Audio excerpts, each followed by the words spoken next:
Hello and welcome back to Wake Up and Live with the Arts. I'm Gary Webster. This is my sister, Okay, it's an inside joke between the two of us since we share the last name and the obvious family resemblance.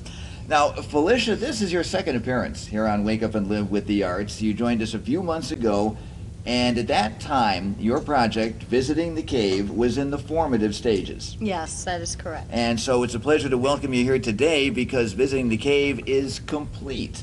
So tell us what has transpired between your first visit and today, and what you did to get Visiting the Cave, which you can find on the internet, and we'll tell you how and where in just a moment, what you did to turn the concept of visiting the cave into the reality of visiting the cave. Okay.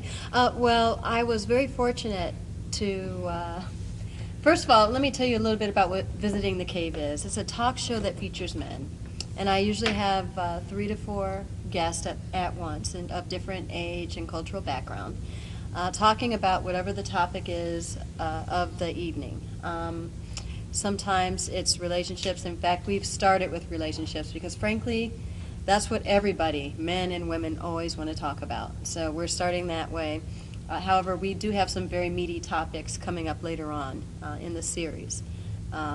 Everything from work, politics, all the other things that, they can be very controversial in some ways, but very exciting. And men are very excited to be on the show and talk about these different issues and topics. So we're really looking forward to moving forward on those. But back to your question about what we did to get this going. We actually worked with Cleveland State University. They were kind enough to work with us on the pilot and the opening of the show. And so we actually shot the opening of the show on the near west side. Around, I want to say West 55th or West 65th, and we shot a big part of it at Stone Mad Pub, and I really want to thank Stone Mad Pub for allowing us. I mean, they've really adopted the concept of visiting the cave, and they've invited us to even shoot some of the episodes there when we're ready to do that. So I really want to thank them for their support and their enthusiasm toward the project. But we shot the opening there. Actually, Mike Calhoun from the Dazz Band, he actually wrote the music and I wrote the lyrics. So we co-wrote the song together for the opening, and it was a lot of fun. It was a cold day, so after a cold morning of being out in the street, I gave everybody a libation to thank them for their time. And then we did the episode of the show maybe about a couple weeks after that, and we had 3 gentlemen on the show, and they were very enthusiastic and a lot of fun to interview. And now that we have enticed everybody to find out what Visiting the Cave is all about, where can folks find it on the internet?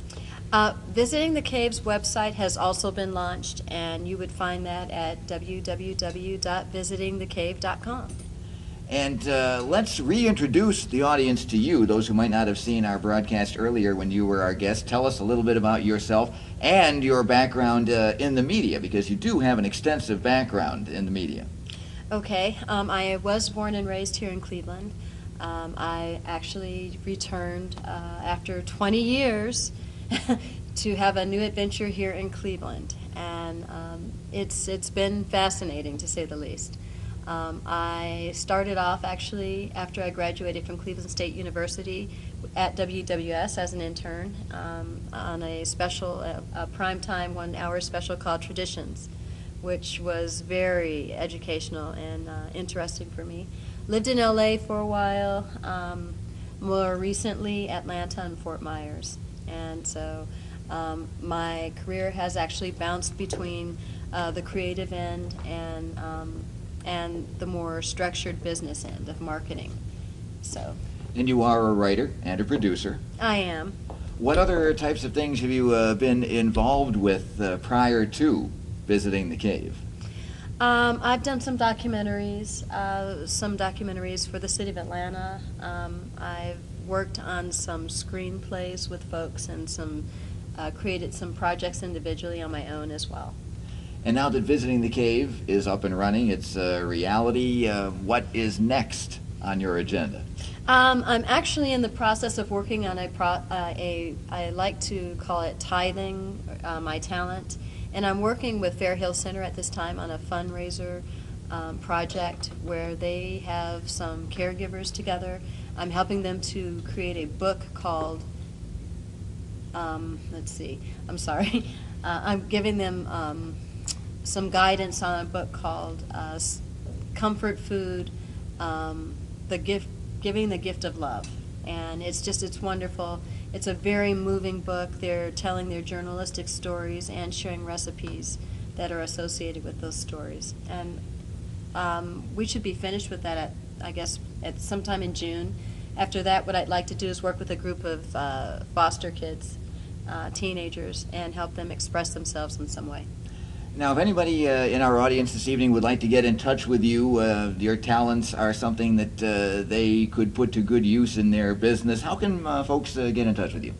I can be reached by email. Information would be info@globalvisionproductions.com. Again, info@globalvisionproductions.com. And once again, Visiting the Cave, how can folks access that on the internet? Visitingthecave.com is the website, and everything associated with Visiting the Cave is on there. We also have a great group page on Facebook. Felicia Webster, thanks so much for joining us, and we're glad to hear about the progress that you've been able to make, because you have so many folks on the show who have things going on, irons in the fire, and you have made that a reality, and that's something you should be proud of. Well, thank you. Thank you for inviting me back. And be sure to stay with us, because we have more interesting and exciting guests as Wake Up and Live with the Arts continues.